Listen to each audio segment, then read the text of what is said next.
QA 不止步。你说2点到结束就结束，这意思是吧？但您给我一个安宁，就是谢谢大家，然后下面我们开始 QA 不止步。然后讨论的这个部分是这意思吧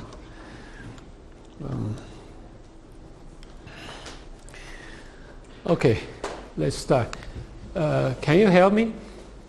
It's fine. And especially for the scholars and the students online, it's fine, right? So good afternoon. Today we will talk about the issue or under the topic of the birth of the century.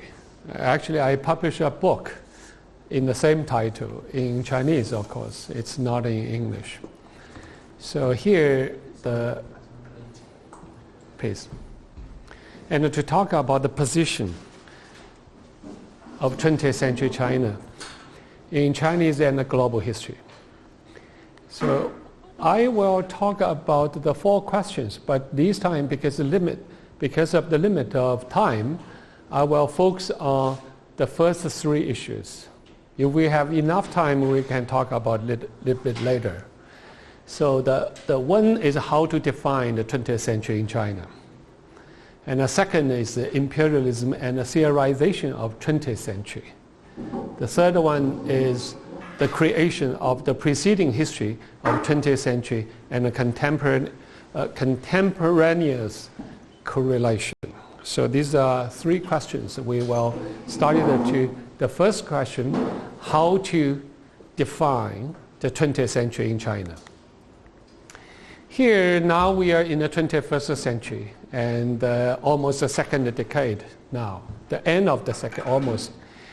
That in the last, from the late 20th century, we have different arguments about the 20th century. The first arguments or the slogans, farewell to the revolution, were raised by Professor Li Zehou, Liu Zaifu. It's my former colleagues in Chinese Academy of Social Sciences. Basically, partly because after the end of Cultural Revolution and had a reflection on the 20th century, the farewell to the revolution means that the revolution already passed, and with a very nuanced negative sense on that, the century. But the philosophers in other countries, more radical, like Professor Alain Badiou from France, he published a book entitled The Century. In the first page, he cited this one sentence here, the century already existed. The Alain Badiou belonged to the generation of the 1960s. So there were anti-war campaign and a certain kind of the students' movements were all that. So he still had a good memory for that. He saw that the great legacy from the 20th century in the whole world. So he tried to preserve that legacy even for now and the future. So it's different slogans and different the attitudes toward the 20th century. And since the 1980s almost, a lot of the historians will argue that actually the 20th century was not that specific in our history. Because basically they argue that these are processes determined by its internal historical development. So obviously it's a lot of the continuity from the long history that a lot of the historians argue that. These sentences actually I cited from the Professor Philip Kuhn from Harvard University. He passed away several years ago. So that if you read the historiography or historical studies, you found a lot of historians focus on the continuity or the interaction or the relationship between the traditional China and the 20th century China to see that there's a certain kind of continuation inside of that. Obviously, that's different from the early historical studies on the 20th century with the focus on the revolution, on the rupture from our past. So that's the different views on that. And so up to now, how to define the position of 20th century in the history of China is still the big issue. And if you read not only the scholarship but the mass media, once you talk about the event in the 20th century, immediately some emotional reaction to the arguments in different ways. So in that sense, 20th century still living tradition in our own age. Still, yeah. So here, when we talk about the 20th century, we need to rethink about the 19th century. What's the early stage of the history?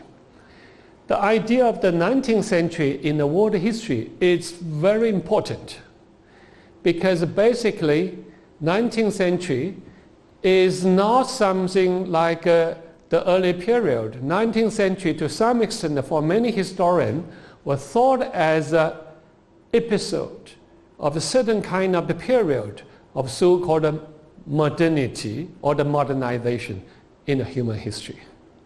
So here I list some scholarship here, the Eric Hobsbawm trilogy, the long 19th century, the 1789 to the 1914. Obviously it's longer than the 1 century because 1798 was the year of the French Revolution. That the end with the burst out of the World War I. So in that sense, long century. So the French Revolution, American Revolution, British Industrial Revolution, especially for European history, the French Revolution and the British Revolution were most important revolutions up to now. Because a lot of people thought that the French Revolution provides the political model, democracy, citizenship, and so on and so forth. And the British Revolution provides the economic model, market economy, industrialization, urbanization, and so on and so forth. We are still in the process of that kind of so-called, from then, the modernization process. But that kind of the arguments criticized by some scholars. They will say that the narrative of the 19th century only focus on the European history, not outside. So that's why the Christopher Bailey, the birth of modern world, the periodization almost the same, and the Jürgen Osterheimer, the transformation of the world, a global history of 19th century. All these works, the periodization was almost the same, from the late 18th century down to the early 20th century, the World War I. And so, but they try to integrate the other parts, the South Asia, the Southeast Asia, East Asia, or Arabic countries, Islamic world, into the narrative of the 19th century. So that's basically, this is the typical periodization of the 19th century. The question is that, here, these are the covers of the books. But for them, and especially for the more popular narrative of 20th century, that Eric Hobsbawm said that it was a short century, partly because why it was short? Because it started from the World War I and with the end of the Cold War, the collapse of the Soviet Union. So it's much shorter than the 1 century compared to the long century. That's the first. Second, he actually defined the short 20th century as the age of the extremes. He saw that because contrasted with the age of revolution, it's different, because basically French Revolution, Industrial Revolution in Britain provide some new models. Revolution means that the productive. extremes that a lot of the costs, a lot of the tragedies happened during the time, but not that productive. So they imply that the 20th century was filled with violence and didn't leave us much legacy like the French Revolution and the British Industrial Revolution. That was the basic arguments. The World War I, World War II, Cold War, and so on and so forth, and a different kind of the tortures and a different kind of the tyrannies and so on and so forth. So he defined the 20th century in that sense quite negative to some extent. And the 19th century is also the, here we can talk about, here the review. I cited from review on Osterheimer's book that they said the 19th century, the Osterheimer insists, was above all a time when unprecedented amounts of knowledge were accumulated and displayed in archives, libraries, museums, exhibitions, and encyclopedias, when the world was measured and mapped with a new precision, when its inhabitants were counted and classified and depicted in novel ways, and when information could be globally transmitted more rapidly than ever. From Chinese perspective, we also can use this description about our own 20th century, right? Like a classroom. The Tsinghua University was established in 1911. And the Beijing University, Jingshi Daxue was also earlier, 1 decade earlier. So all belong to the 20th century, basically. So it's not 19th century, partly because these were also can use for that. But for Eric Hobsbawm say that these were kind of repeat what 19th century already achieved. So we can argue from that. But the question here, I raise another question. Is there a 19th century, the 19th century in Chinese history? That's the big issue, because we had no such category of the century before the 20th century almost as a basic unit of time or the periodization at all. So in the beginning of the 20th century, there was still the competitions between or among the chronologies. Here, I mentioned that first is that Kang Youwei is a very famous intellectual or literati. In the late 19th century, he was the major figure in the 1898 reform. We know that he's a very important figure. And after 1898, the failure of the reform, he escaped from China. He escaped from China, and but at that time he tried to, and even before that, he tried to promote the Confucianism as our national religion, right? So he here in the launch of issue of Qiang Xue Bao in order to prepare the reform that before the 98 reform, a newspaper promoting the reformation in Shanghai, he actually referred to the contemporary Qing imperial reign of Guangxu by the chronology of Confucius. He said that now we are 2,373 years after the Confucius days. So the chronology was very different because we talk about the century is a Christian calendar, right? So we can talk about the Confucian idea. But interestingly enough, the starting year was not the birth year of Confucius, but the death year of Confucius. So here, this is the first. At that time, they tried to use the new chronology for China. It's the second is a nationalism, the revolutionary nationalism. They want to throw down the Qing dynasty, and they invented the chronology starting from the Huangdi, the Emperor Huangdi, the earliest ancestor or the ruler of Chinese nationality for them, the nation. And the legendary founding emperor, he said that we should not the Confucianism, but not Confucius, but the Huangdi as our ancestor. So basically, they talk about the 3000 BC before. BC, that's the Huangdi's year. And why here the contrast between Confucius and the Huangdi means that the Confucianism could provide an ideology to unify the whole nation. Not only Manchu ethnicity or other ethnicities and Han were all under the reign of Confucianism.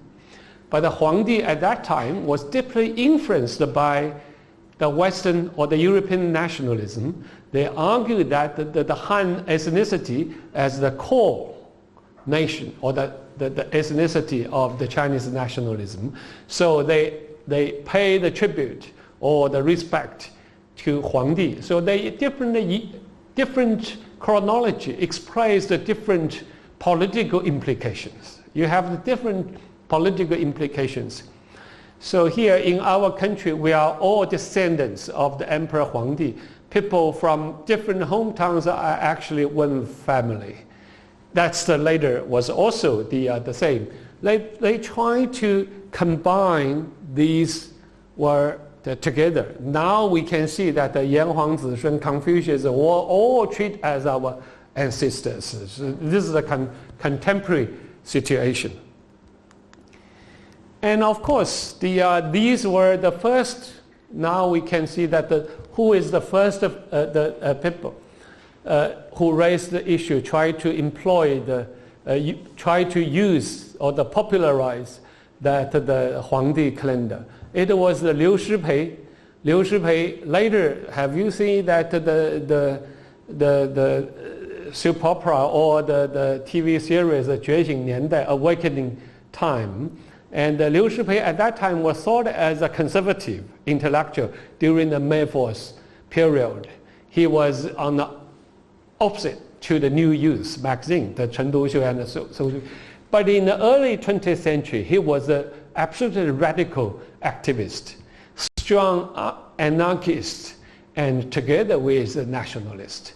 It was him to invent or suggest that we should use the Huangdi, the calendar, was because he used that calendar for the refusal of the Qing legitimacy of Qing dynasty.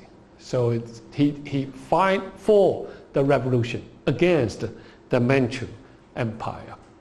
So the year of 1905 was calculated in here and defined by Song Jiaoren, the prime minister in the Republic of China early. He was assassinated later, a pioneer and a leading member of Chinese United League, as the 4,603 years after the enthronement of Emperor Huangdi. And since then, Mingbao, the official journal of United League, started to use the Emperor Huangdi's chronology too. So they try to use these different calendars and technology. Of course, some people will use the Christian chronology. So when we talk about the 19th century, 20th century, the first four, we need to think about when the people try to use the category of the century to paradise our own history, to organize the narratives of history. So the alien idea of the century and was closely linked to the Gregorian calendar. So the Gregorian calendar was established by the Italian physician and the philosopher Aloysius Lewis as part of the reform of the Julian calendar. And in 1582, it was adopted by the Pope Gregorian. You see that the year was most important. Only in the late 19th century and the early 20th century did it truly become a universal calendar. So even only in the 19th century, Britain adopted this calendar. The first country who introduced the Gregorian calendar in Asia was Japan. in Mingji time. I think it's in the 1860s or the 70s, the first time they introduced this idea. However, they didn't use it as a universal calendar at all. Even now, they still use the emperor calendar and some other calendars too, together with that. So in Europe, the 20th century was born in the atmosphere of the fin de siècle, although this French term encompasses sense of the new epoch's coming arrival. It is much more of an assertion about the former epoch's impending conclusion. 19th century, 18th century, and their sequence as a derivative of the 20th century. Because before, the history was organized and narrated in different timeline. We know that Tang Song Yuan Ming Qing and so on and so forth. Only in the 20th century, we reconstruct the narrative of our long history. In that sense, the 19th century, 18th century, 17th century, even early centuries were the derivative of the 20th century narrative of history. So here, but it's interesting. You can compare the Confucian calendar and the Huangdi calendar and the Christian calendar. What's the similarities among those competitive calendars? The one issue, what compared to the early calendars, we talk about the first year of Guangxu or the second year of Guangxu and so on and so forth. These calendars was basically based on the linear line of time. The time is from the beginning developed to the end. More or less the linear idea of time, it's embedded in different calendars, though they were themselves were among the competitions. So it's a lot of the competitions here. So here, the most important thing, I think, once you employ the category of the century to periodize your history, means that you are now, it's a certain kind of the birth of the global synchronicity in the history of China. Because in this time, you try to define China in the position of the global history. Not only the history from the early period down to the now, but the different dynasty, the different emperors and different, but now you need to rethink about your relations to the other areas. You think about the French Revolution, you think about the American Revolution, you think about the Russian Revolution, or you think about the other history and created the idea of the synchronicity. So the synchronicity is very important here for the 20th century. That there is a global synchronicity was very important. So here, still, among the scholars, there were different arguments about the 20th century. Here, I cited two. Here we already talked about the Hobsbawm's, the age of the extreme. But here, the Giovanni Arrighi, he is an Italian-American historian. He is an Italian, but he's a professor. He was a professor at the Johns Hopkins University. And his books, at least two books, were already translated into Chinese. One entitled The Long 20th Century, The Long 20th Century. Obviously, it's not the short century. It's a long 20th century. Why? He tried to observe the history from the global financial system and the system of the state. So the off structure of the whole global system. He belonged to the school of the global world systems.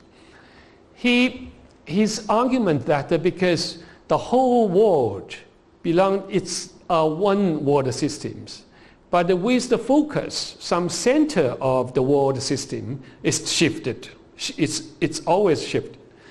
And of course, the French Revolution, British Revolution means that the center of the world system was in Europe.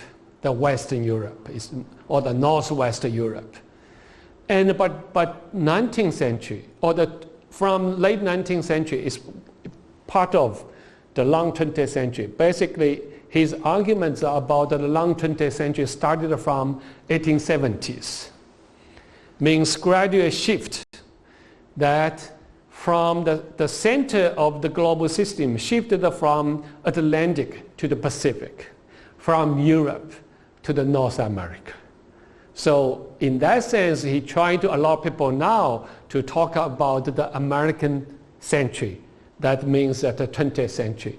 But that became really true only after the World War II or even the end of the Cold War, because still the Soviet Union and other were another world in the whole 20th century. But basically we need to know that the idea of the century is about the periodization at the unit of time. However, historians treated these centuries in different ways according to their judgment analysis about the historical developments. So in that sense, the concept of 20th century is not only a concept of periodization. It is also the process of historical actors grasping their trend of times in Chinese way, the 时事. We know that now the time changing, we needed a new term to define our time, so to develop our strategy or decide our action. So in that sense, this is a very important. And the age of the concept or the category of the century actually became popular was only in the 19th century when the European to talk about the end of the 19th century. They talk about fin de siècle. So if you read these, the literature or the arts or the psychology and so on and so forth, the most popular expression was a decadence, asceticism, and the pessimism, and the theory of degradation.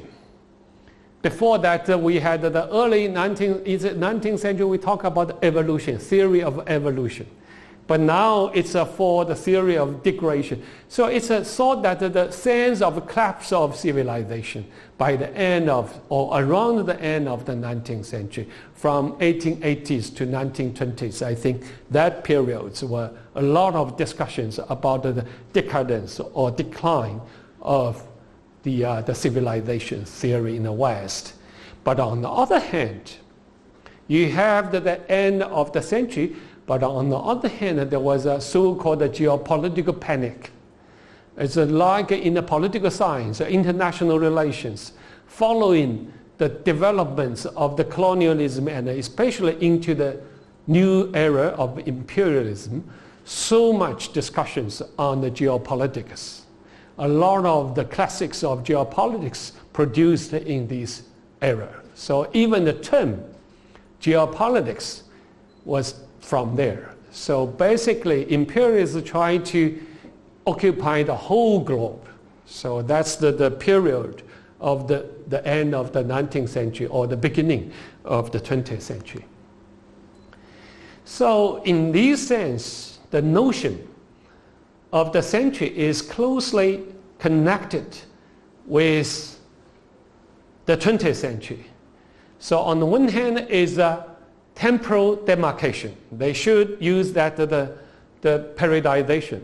But on the other hand, it's an understanding of the singular propensity of the time, or the trends of the time, which render the history of others into a history of one's own, while situating it within the history to forward explanation and identification. What's the meaning of that?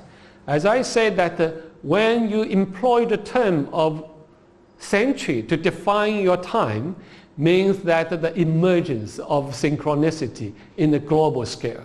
So in that sense, others' history became part of your own history. We are living in the same time framework now. So here, the most important thing was the series of the revolutions happened. we know that from 19th century to the 20th century, a lot of the imperialist wars, from Opium War, Sino-French War, and the Sino-Japanese War, and so on and so forth. The war was not new, continued from 19th century to the 20th century. But what was new for the beginning of 20th century, which marked the new beginning of the new era for that time? It was a series of the revolutions happened. The first, I think, is Russian Revolution of 1905, which was triggered by the Russian defeat in the Russian-Japanese War in 1904. That war was happened in the northeast China, Lü Shunkou. You know that if you read Lu Xun and other the intellectuals' memoir or the stories, a lot of description on the psychological impact on them. That war happened in China, but it was nothing to do with us. It's a colonial time in that time. But immediately that the revolution also had a lot of the serious impact on other issues in the whole era. Iranian constitutional revolution of the 1905 to 1907, and the Turkish revolution 1908 to 1909, and the Chinese revolution of 1911. But you know that the revolutionary organ, the Tongmenghui, the organization, was established immediately after the war of the Russian-Japanese War. Is in 1905. Mingbao, we mentioned the periodical, the magazine as the Revolutionary Journal, was also published the same year. So in that sense, from 1905 to 1911 was a period of the 1911 revolution. That was, I think, one of the most significant events in the beginning of the 20th century. Then you have the Russian Revolution in 1917. Again, of course, the October Revolution was a reaction to the European war. But on the other hand, if you observe that the long developments inside of Russia can be thought as a part of the chain of the revolutions, what we call the Asian revolutions too. So then you have the May 4th movement and the first revolutionary civil war and so on and so forth. All these revolutions happened in the peripheral rather than in the center of the capitalist global system. So that was different from 19th century revolution. That revolution happened in the central area of the global capitalism. But these revolutions were all happened in the marginal or the peripheral areas of the global systems. So that was, I think, that changed the whole global situation, that marked the beginning of the century. It's not only, I think, so that's why it's not single event marked the beginning of the 20th century, but a series of the events marked the beginning of the 20th century. That was, of course, full of the turmoils, wars, and a different kind of the revolutions up to maybe the cultural revolutions. So that's why we can define that century was a century of revolution. So you have two ways to define the 20th century. One is started from the new era of American century or something else, basically the prehistoric condition of the imperialism or so on and so forth. But on the other hand, you can define it from more active sides, dynamic sides, to define it. I think that what's the major difference between the 20th century and the 19th century? That was the series of the revolutions happened in the peripheral areas. So that's why I think the beginning of the 20th century was from these here. So now we talk about the precondition, the imperialism and the theorization of the 20th century. So according to my check on the documents, maybe the first significant employment of the term of the century was by Liang Qichao in his long poem, the 20世纪太平洋歌 in Chinese is the song of 20th century Pacific Ocean.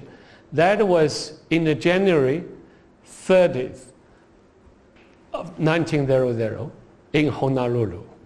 So after the failure of the 1898 reform, he escaped from China, exiled in Japan. Later, at the invitation of Sun Zhongshan, Sun Wen, he planned to visit America. But when he arrived in Hawaii, he was stopped by his teacher. We mentioned earlier, the Kang Youwei, because Kang Youwei disliked to see his student work with the revolutionaries. He's still trying to be more or less the reformers and even trying to restore the Qing dynasty for the more progressive Qing dynasty for him. So, but Liang Qichao, after that, he arrived at Hawaii, he still wanted to go there. In the deep night that day, he thought that in the coast of the Pacific, he feel a lot of things happened in the global history. So he wrote a long poem, which entitled "The Song of the 20th Century Pacific Ocean." That was also very important because in 1898 to 1899, that period, the Hawaii was fully integrated into America. So that was after the American-Spanish War. So the Hawaii, Puerto Rico, Guam, and some other places became either the colony of America or the part of America. And so that's the other one. And also there was a certain kind of rebellion at Hawaii. That's why he felt the new age already began for Liang Qichao. Liang Qichao almost was the most famous intellectual in the first decade of the 20th century in China. So he's interesting in that long poem. He tried to do the periodization of the whole history. So he divided the history into the three stages. The first stage was the age of rivers.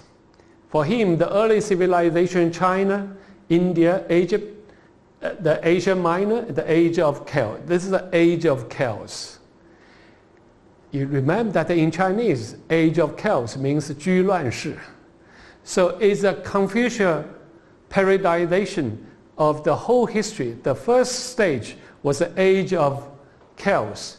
The second is a little bit moderation. It's a kind of the peace, but still a lot of the problems. So the second age is the age of continental sea, the Mediterranean Sea, Baltic Sea, and Arabic Sea, and the Yellow Sea, as well as Bohai, and age of certain kind of 生平史, the certain kind of the peace, but still at a lot of turmoil wars. So for him, that the second stage, that were traditional. Obviously he tried to combine the Western idea, the Western periodization of global history into the Confucianistic idea of the developments of different stages in these poems. But according to the Confucian idea, especially promoted by his teacher Kang Youwei, his last stage should be the age of the harmony or the great unity, 大同, right? It's a 太平世, it's a 太平, it's a great peace. It's no wars, no conflicts, and so on and so forth.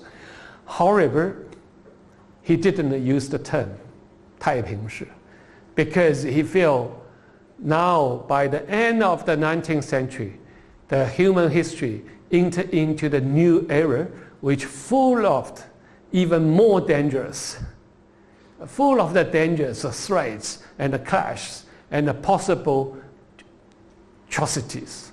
So that's why he didn't name it, and the age of great ocean after Columbus the time of colonial imperialism, the age of great unity. He directly employed the term imperialism, but used the so-called national imperialism in order to try to compare to the difference between the traditional empire and the modern imperialism. So that's why he talked about this.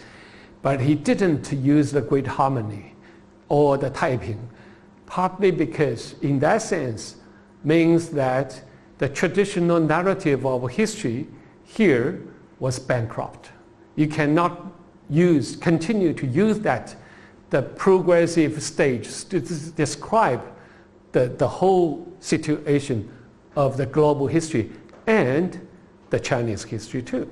So that's why he began to use the term of the new term, the 20th century. That's almost the most significant employment of the century or the 20th century. In that sense, the concept of the century was closely related to the 20th century. So here, and also he tried to combine the concept of time, the century, together with a new concept of the space, means the Pacific. So it was the age of the 20th century Pacific time. So if you read the title of the poems, immediately you can see these are the combinations and full of the implications. And next year, he managed to arrive in America. And he tried to observe what happened in America. He tried to study there. He was really intelligent and had the sharp observation. He published a long essay entitled The Monster or Giant Genius of the 20th Century, Trust. Trust is a certain kind of the form of organization of the production. It's now we have a lot of trust actually, but that was the new form of organization of the trust. We know that in Germany there was a Carter, and in America the trust, the large scale, the production form. But he used the term in Chinese as a 巨灵, or the ghost, or the giant genius, or the monster. Anyway, these are very strange things for him. It's really new. He said that the rise of trust was meant to redeem the evil of surplus production. The trusts became increasingly intricate in organization and increasingly appropriate in management, which increased the amount of property in the US by the several times. The American trust was the consequence of excess productivity or overproduction. We talk about the overproduction. Later we will explain that in the 20th century a lot of theorists try to analyze the crisis of so-called imperialism based on the accumulation and overproduction. So he already started from observe these phenomena, not only for the military perspective, but trying to understand it from the economic perspective. So that's and American imperialism, the consequence of the excessive capital since the establishment of trusts, both ineffective as remedies. So here is a talk about the monopoly of the organization, the new organization in the production. So that's his arguments for that. So he tried to understand what's the nature of our age, what's the major threat and the difficulties for us, so that we are in front of this new, not only the invasion, military invasion, but something different in the production, transformed the whole society. That's the strength of America, but it's also the dangers for that. It's for the rest of the world for him. That's the the idea to talk about the monster of the 20th century, trust. And it's not only him, but several others will talk about this, the issue. Here, this Kai Zhilu. It's a wisdom guide, was also published in Japan by those overseas students to talk about these kind of the issues. For example, they say that today's so-called imperialism is greatly different from Napoleonic imperialism. The imperialism practiced in North America is in fact territorial expansionism and invasionism and so on and so forth. So here, these are the issue. The term of imperialism became the topic from that time. The Liang Qichao already in his Song of the 20th Century Pacific is touch upon or the use the term of the imperial or the national imperialism. Maybe this is the first book on the imperialism trying to theorize, analyze the new phenomena. It was Kotoku Shusi. Kotoku Shusi is the pioneer figure, revolutionary and reformer in Meiji Japan at that time. So he was committed, he was killed actually by the emperor at that time, the Japanese, for his revolutionary activities. It's interesting, you see that he talked about the monster of the 20th century imperialism. For him, the imperialism is a monster of 20th century. The Liang Qichao talked about the monster of the 20th century as a trust, which also showed that the Liang Qichao tried to observe these phenomena from economic perspective. However, for the Kotoku Shusi, he said that because Japan was less developed, not industrial enough, compared to America or Germany or Britain, was still the backward in that sense. However, already became an imperialist country, partly because it's a nationalism. He talked about the nationalism. He tried to understand it from the more or less subjective perspective. Not only he talked about the economic and military, but mainly focused on the mentality, the certain kind of it. So you can see these are all these most important theorization of the time. Liang Qichao's Song of 20th Century Pacific Ocean, Kotoku Shusi's the book, the monster of the 20th century imperialism, and 1902, the J. Hobson, this book was thought as the classics of the theory of imperialism, published in 1902. Before that, we thought it was the first book. But in East Asia, we already found some other books or the articles to talk about the same issue. And later, Paul Lafargue. Paul Lafargue was Karl Marx's son-in-law.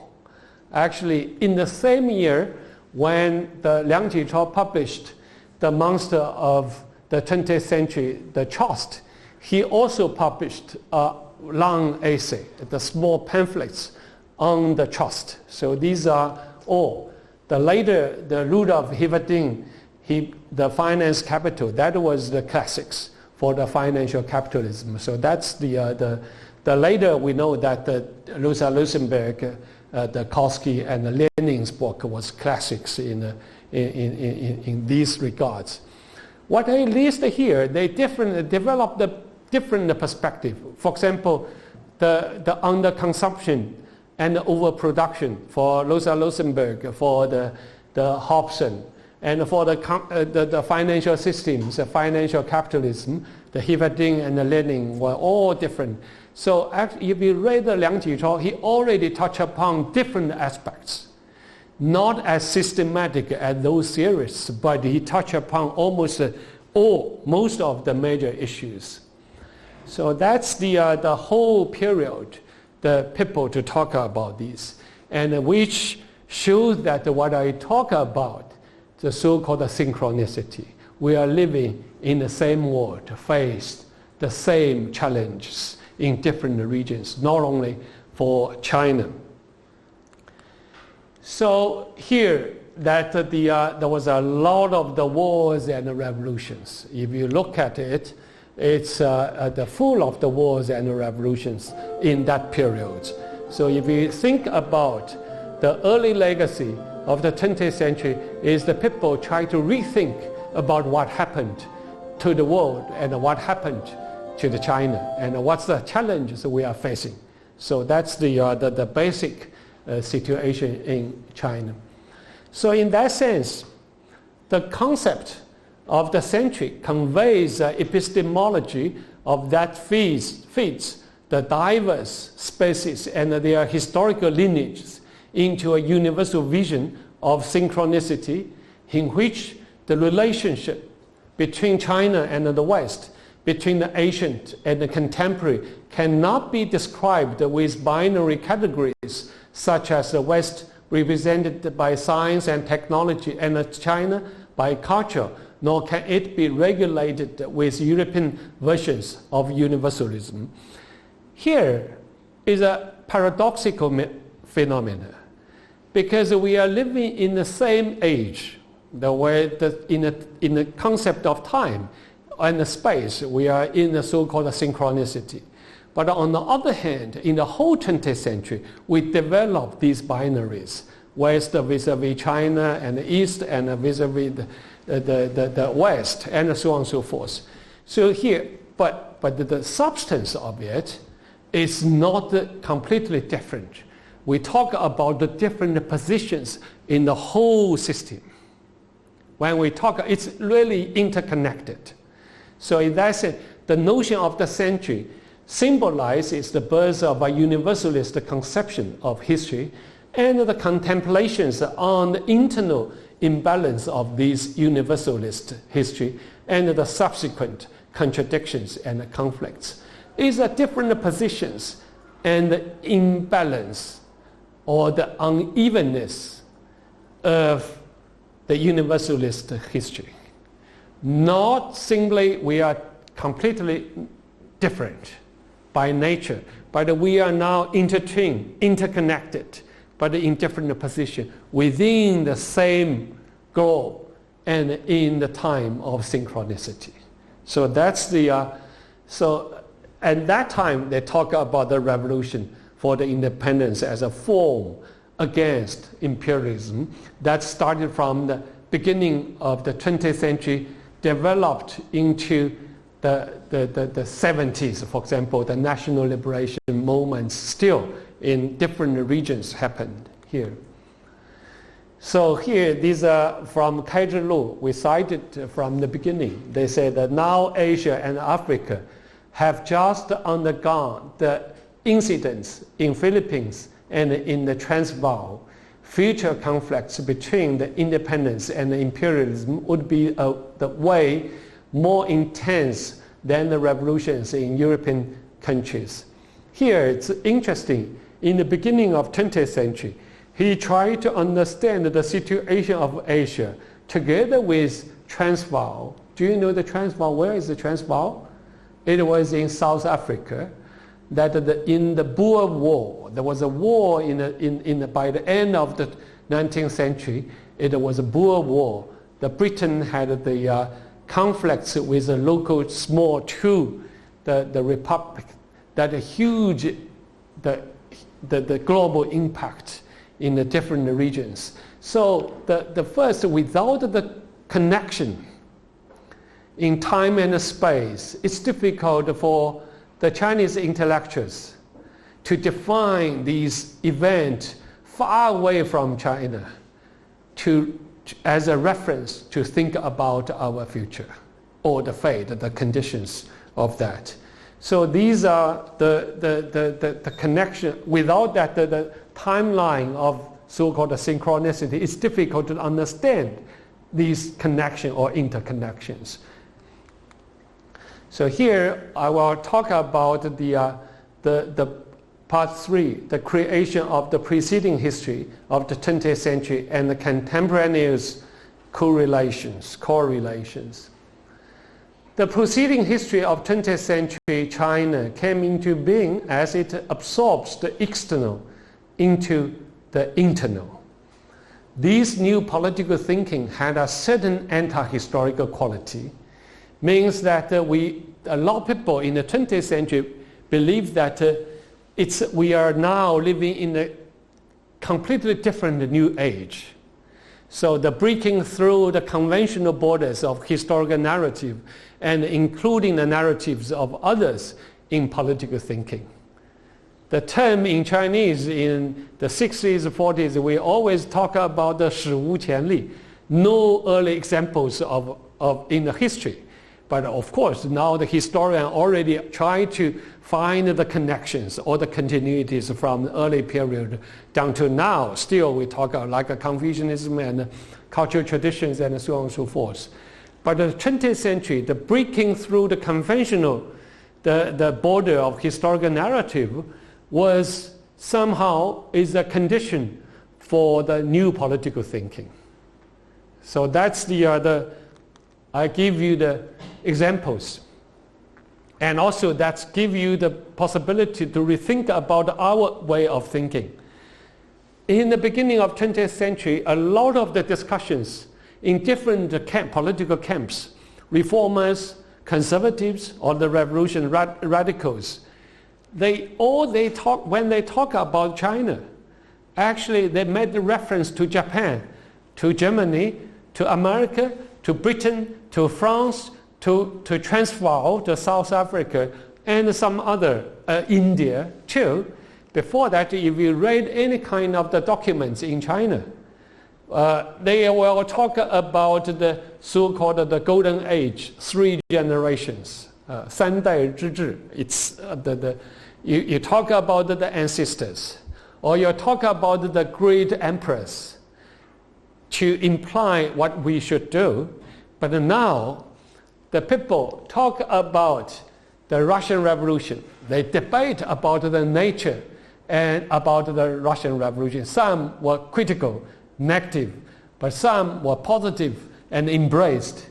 And then they talk about the French Revolution, Turkish Revolution, German question, American question, and so on and so forth. Not mention Japan was most references, a lot of the reference to the Meiji Japan. So they try to learn from the reform and the revolutions from others. And they argue about this history almost like that we argue about ourselves, the future.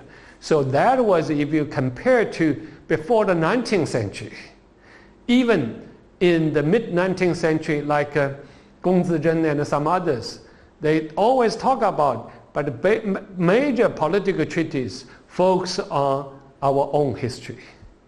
But now it's everything, almost now. If you debate with some other your colleagues or the classmates about the Chinese future or the issues, you will make the reference for some people, like my generation will talk about the French Revolution or the French Enlightenment or the Scottish Enlightenment and so on and so forth. So in that way, they integrate all others' history into our own history. So for the historical thinking, the political thinking, the way of political thinking transformed following a new timeline, framework, and the new space. The idea of the new space, it's really different. So the different types of nationalism, globalism, it's emerged against these kind of the global analysis in different regions. So here, the characteristics of the intellectual debates about China and the West, the past and the present, as I said, they develop the binaries between the past and the present, between the East and the West, that discursively often resort to the essentialist cultural differences. Even now, a lot of people talk about that China was so different. It's because we are, by nature, it's different from some people else. But substantially, they're aiming to descend the position of China in the new global relations, namely the positions on the axis of time and of new time and a new space. So in that sense, without the concept or the category of the century or the new consciousness of synchronicity, it's difficult to understand such a transformation. For example, it's difficult to understand Manfor's New Cultural Movement. The Manfor's New Cultural Movement, they talk so much about so-called French civilization or some others. Why that kind of the issue triggered the huge debates? Partly because that new relations emerged in the 20th century China. So because of this, I just briefly to think about this. Remember that at the beginning when we talk about the birth of the century, actually the certain kind of the idea of the linear time already emerged. It's really captured by the linear idea of time. So the reorganization of narration of history. But that progressive or the evolutionary history was reduced the complexity and the multiplicity of cultures and the different traditions. So that's why, on the one hand, the new narration emerged, but on the other hand, a lot of the intellectuals, they're satisfied with that framework, try to launch or to start to have the reflection on the whole framework. So it's not only for it, but also for the reflection on these. Here these are the Yan Fu, who was the first president of Peking University at that time, Jingshi Daxue. He was famous for his translation. He studied in Britain and studied naval technology, but eventually became famous translator. He translated Adam Smith, Montesquieu, and different kind of the John Stuart Mill and a lot of the classics of 19th century Europe. That's very important. And however, most famous one was Tian Yan Lun. It was a translation of Thomas Huxley's Evolution and Ethics and the Edward Junk's The History of Politics. These two small books were even more popular than his translation of other classics, the big one. So he's a very famous, but the Thomas Huxley's Evolution introduced the idea of evolution. That was the founding stone, I think, for the new consciousness of history in the 20th century, because the linear time came from the idea of evolution. But that obviously simply reduced the complexity of history too. So that's why, like Zhang Taiyan, he was another very thoughtful, provocative thinker. He was maybe his student even more famous, Lu Xun. Everybody knows that he was Lu Xun's student, the teacher. He published articles to criticize sharply about the theory of evolution. Not everything was on evolution. So he tried to do that. He published these kind of the articles. Basically, he said that he tried to delineate the difference between China's patriarchal society and a type of patriarchal society in Junk's The History of the Politics, questions the omission of historical diversity and structural alternatives of the social formation narrative, develops a conception of the singular trajectory of historical transformations in China. So that was very important, because those people were so-called the figures of Chinese modernity. But on the other hand, they also reflect the trend of thought for the reflection on the modernity itself. So that's in the field of the knowledge and the historical narrative, they also develop these kind of the ideas. So these are the one of the issues. I will not talk to so much for that. And how to understand these kind of the history, East and West and so on and so forth. Here the Partha Chatterjee was an Indian scholar. How to understand the nature of the nationalism. He said that the most powerful as well as the most creative results of the nationalist imagination in Asia and in Africa posited not on the identity, but rather on difference with the modular form of the national society propagated by the modern West. How can we ignore these without reducing the experience of the anti-colonial nationalism to a caricature of itself? Means that though the nationalist movement in China at that time or in Asia were trying to imitate a lot from the West, but basically you still to understand the difference here, given the conditions, historical conditions.